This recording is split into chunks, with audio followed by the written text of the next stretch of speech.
আছে তারা দাঁড়িয়ে যায়।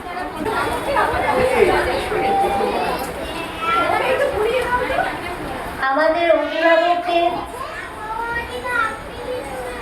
এইদিকে তাকাও, স্মাইল।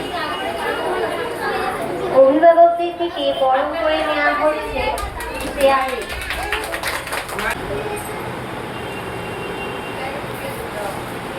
না ধরো একটা ছবি তুলি ধরো সবাই না তাকাও তাকাও, এইদিকে তাকাও। এইদিকে তাকাও এইদিকে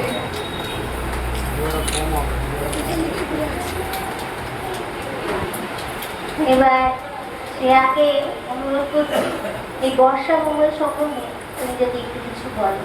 সবাই থাকো কেউ নামবে না নমস্কার সবাইকে, অনেক অনেক অনেক ধন্যবাদ।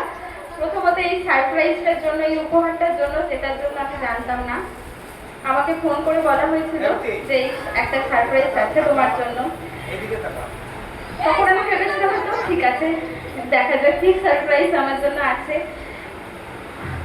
আমি কি বলবো বুঝতে পারছি না যে এই প্রথমত সকল মায়েদের এবং আমার বাচ্চাদের অনেক ভালোবাসা, অনেক আদর, তোমরা অনেক দূর এগিয়ে যাও।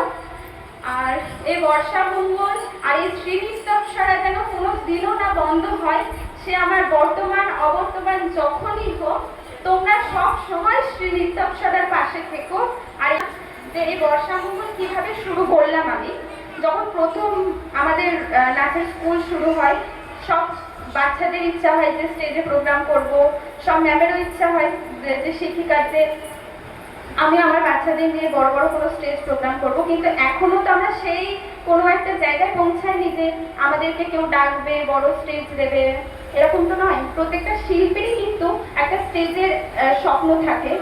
তো সেই জন্যই সেই 7 জন স্টুডেন্টকে নিয়েই আমি শুরু করেছিলাম এই বর্ষা মঙ্গল, যেটা ফুল দিয়ে যে গয়না বানানো।